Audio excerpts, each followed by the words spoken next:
Laurie, Starkey here. Sure is good to see you again. I'm sure you guys are looking for more recipes. Hello, or maybe not. Okay, so don't ask why I'm wearing a sweater in the middle of the summer here in Tennessee, because it's freezing in this house. I'm not sure when my 15, he just turned 15, my 15-year-old son learned how to adjust the air conditioner, but now he does it all the time. So it's freezing in this house. So I'm in sweats and it's 90 degrees outside, who knows? Anyways, I have some great recipes for you guys. I've been talking about these fat bombs that I tried from Tipsy Tales. She's fantastic. You'll love her. I've mentioned her before. I'll make sure I put a link in the show notes below to her so you guys can go find her. She does keto stuff too, low carb stuff for health reasons, as well as maybe a little bit of weight loss, but she's awesome. And she has these peanut butter coconut chocolate fat bombs that I love. Now we put a little bit of sea salt on ours just because why wouldn't you with chocolate, right? Hello. And so anyways, they stay in the freezer and I eat like one a day or so. They're so freaking delicious. They're so crazy delicious. So I have that recipe for you. I'm super excited to share that. And then I also made a keto 4 ingredients only peanut butter cookie, and those turned out really good as well. I think it made 8 to 12 cookies and they were all gone by that night. You guys are getting used to that too. My family like inhales things around here. I didn't even have to use Tupperware. I didn't even have to use Tupperware. So check those out. 2 delicious desserts for you. I hope you love them. If you have a cookie that you like to make on this keto journey, would you please put it in the comments below? I would love to hear from you. And so go and check this out and go make them. They take no time at all. Both of them were super fast. And we still need sweets while we're on keto. So I hope you enjoy. All right, guys, up first we have chocolate peanut butter coconut bombs, fat bombs. I love these things. You're gonna need coconut oil, unsalted butter, cocoa powder, peanut butter, unsweetened shredded coconut flakes, and vanilla extract. I use Louisiana here. I have tried so many different coconut oils. They're not really too much different, to be honest with you, but feel free to try a bunch of them and see which one you like. Just a note too here, I'm gonna add a cup. By the way, everything goes in this one pot, so get you a pot out. And you will need one of those molds. I don't know if you see my pink, I don't know if obviously you see it, right? The pink mold that's sitting there, I got that from Hobby Lobby. I'll have that in the show links notes for you guys if you want to go pick one up. I would assume they're at any craft store. You could probably jump on Amazon and find one that's very similar. That one makes 28 pieces of candy, if I remember correctly. So 1 cup of coconut oil going straight into that pot. What I was going to tell you is the coconut oil actually, these stay in the freezer, but once you pull it out, the coconut oil makes it to where these things melt really quickly. So once you get them out of the freezer, you only give them a few seconds before you go at it and have your delicious fat bomb as a dessert for the day. I'm using salted here. I would suggest unsalted, but that's totally up to you. I like a lot of salt in my diet and I have leg cramps, so I'm always looking for another way to get in electrolytes, including sodium. This calls for a cup of unsalted butter, which is the same as a stick of butter. I love using Kerrygold. It has a fantastic flavor, a little more expensive, but so worth it. Then you're gonna add half a cup of Hershey's cocoa powder. You can use any brand you want to here. And instead of digging in there, I just use this little tablespoon. It just made things a little bit easier, as you can see. So I didn't make too much of a mess for Jacob to clean, because if I cook, he gets to clean. That's kind of how we work this thing out. Then you're gonna add some stevia. Now in the recipe, she doesn't necessarily call for this, but I like mine a little bit sweeter, so I did add some artificial sugar, and I'm adding in, that's a tablespoon I've got in my hand, so I think I'm gonna do 6. I'm guessing I'm doing 6. Let's see what happens here. Because like I said, in the recipe, it doesn't necessarily say that. Yes, I did 6 tablespoons of sweetener of choice, and I'm doing 2 tablespoons of vanilla extract. Again, all in this bowl. Now, Smucker's natural peanut butter is fantastic. There's lots of places you can get peanut butter where when you look on the nutritional label, you should literally see peanuts, maybe a little bit of sea salt, but it should just be peanuts. So that's Smucker's one I found in like every grocery store I go to, which has been super awesome, super natural. I'm reading the thing and I'm making a friggin' mess here if you can't tell.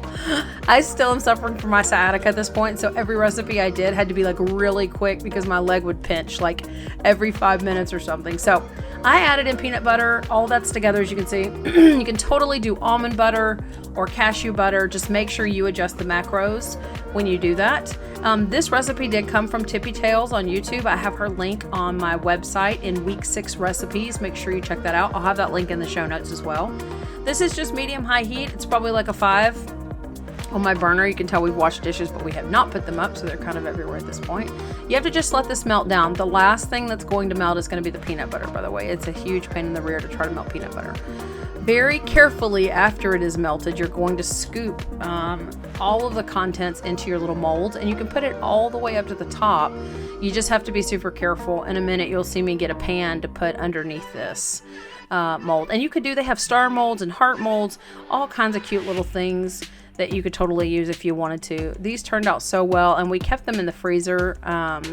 I just popped them out of there. I put them in the freezer for a while, which you'll see. I usually do overnight just to make sure they're really ready to go.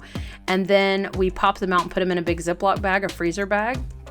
And I eat like 1 a day. Now, sometimes when I'm really feeling it chocolate wise, I'll eat 3 a day, but they are 177 calories a pop. So you really do have to be careful. I had read on fat bombs that, yeah, they're great to have, but you really don't need them. They're almost like a treat that you can have, but to be super careful, because if you fall in love with your fat bomb, which by the way I did on this one, then you could be into trouble eating. Like I said, I think I even said in the intro, you could be into trouble eating 400 calories, 600 calories a day in fat bombs. So just be careful. So I put all this in here, and then she calls for you to put half a cup of unsweetened shredded coconut flakes over the top. And so you basically can just pinch the coconuts, kind of what I did. Jacob's saying hi to you guys. I love Bob Red Mill's coconut flakes, which I keep in the freezer as well. So I'm just going to add a little bitty pinch. You can see I got chocolate all over my shirt. That's too funny. That is so me, by the way. Hopefully that's so you too. You have to put down in the comments if you're a messy cook or a clean cook. See if we can be friends. My leg pinched at this point, so my handsome husband, who has stuff all over his shirt, jumped in to help me put these coconut flakes on here. He's a little more generous than I am, as you could tell. But he finishes putting these coconut flakes. Now, the one thing that Tippy doesn't call for is salt. I have pink Himalayan sea salt. He's probably talking to you, which is so funny. He loves talking on these videos. But he puts a little bit of pinch on here. It is a very tiny pinch. I would say he almost put a little bit too much this time. But that's totally up to you. You do not have to put it. Maybe you should try putting it on some and not on others, just to see what you like best. We did put that pan underneath, as you can see, because this thing's going in the freezer and it is movable. The pink thing is the mold. It will spill everywhere. So make sure you've made room in your freezer somewhere to stick this mold in. And then I would leave these in here. Like I said, overnight is going to be your best bet for them. They're super delicious. You're going to absolutely love them. Next up is our peanut butter cookies, keto style. Now, the best thing about this is it's 4 ingredients, which is just super crazy to me. It's peanut butter, low-calorie natural sweetener of your choice, 1 egg, and sugar-free vanilla extract. Now, I just use normal extract, but I did put that in my macros for us. So I've got that same Smucker's, and I did get crunchy peanut butter this time. You've got to stir it pretty good anytime it's natural. The top has all the oil sitting on it, and it is not fun to stir, but stir it up. And then I've got myself a measuring cup, and I've got a spoon right there that I'm using. So you can just put the cup of peanut butter into the measuring cup and then pour it into your bowl. These are super awesome. I love peanut butter cookies, and I know with regular peanut butter cookies, there's not too many more ingredients that you add in here. So these were super natural tasting, delicious. And they got all eaten, like I said in the intro, they got eaten like in one sitting. So 1 cup of peanut butter, 1 teaspoon of your vanilla extract. I like stevia in the raw. I've also used monk fruit. It tastes super good too. And so I'm going to use half a cup of that sweetener. And funny enough, the sweetener is it acts like a flour type agent. Like it literally thickens up the cookie to where you have a cookie material, I guess, or substance, instead of peanut butter, like the real smooth peanut butter. I'm saying hi to you there. Man, I felt really good at this point. I still had my sciatica going on, but I felt really good. And so I can feel it and see it in just the smile that I just gave you. It's like, oh yeah, I love this keto lifestyle. I've added 1 egg, and I added a pinch of salt. The ingredients on the website, again, week 6, do not call for a pinch of salt. I'm just a salt person. I try to get those in every chance I can get. So that's what I did here. And then you just mix it up really, really good. And then you're going to get your pan. Oh, there's Handsome. Oh, hey, and if you haven't done it, sorry, I forgot to mention, go turn the oven to 350. You're going to need 350 for this one. And then as far as these cookies go, they bake so well on parchment paper. Please make sure you use parchment. It's not wax paper. It's not aluminum. It is parchment paper. It says it on the thing. Then you just take these, you take this bowl of cookie dough, peanut butter cookie dough, and you make it into 12 balls. Now, if yours makes a different number, just take the recipe and do the math to get your macros where you need it. It was super greasy. As you can imagine, peanut butter is oily. So you just roll it into these little balls. And then I saw, let's see, who is this? All Recipes is the one that taught me how to do this. All Recipes is where I got this recipe from. Oh, there's Cutie again trying to dance for you. Yeah, this is my life, seriously. So you put them into these little balls, and then there was this really cool thing that they did. They took double forks to make the top of the traditional peanut butter cookie, which you'll see in just a second. I'm going to show you how to do that. Normally you would take one fork and dip it in water and then push it down on the cookie and then turn it and push it again and turn it and push it again. But they actually used 2 forks at one time, and I was like, how ingenious is this? Like, why have I not figured this out over the years? So hers makes 12 cookies. Mine made 10. 1, 2, 3, 4, 5, 6, 7, yeah, 10. So watch this. I've got a little bowl of water, 2 forks. Now look at that. How ingenious is that? I was like, this is the best thing ever. Instead of having to do the fork 3 or 4 times on the cookie, you just turn the forks opposite ways, as you see me doing. I get the forks nice and wet, and then I just push them down on there. Now, normally, traditionally, you would put a sprinkle of regular sugar on peanut butter cookies. So feel free, if you want to, you can put a sprinkle of your sweetener of choice, or you don't have to. You can that's totally up to you what you would like to do there. I decided not to do that. So there's our 10 cookies. Those are going to go into the oven at 350, and those will bake for 12 to 15 minutes. They come out super crumbly. They're not chewy cookies, and they're almost powdery, if that makes any sense. Like, you push on it a little and it looks like it's about to break. And so you may want to have something to drink with you. They are peanut butter all the way, so they get a little bit thick. So I put it on 13 minutes, which works out perfect for us. These are so good, as is he. So here they are. Delicious, fantastical, great with a glass of whole milk or your diet soda of choice. Great dessert for us on keto. How was that? Was that amazing? Super delicious. Those keto fat bombs, you have to be kind of careful with those, which I warn about on my blog. If you haven't checked out my blog, it's at lauriestarkey.com.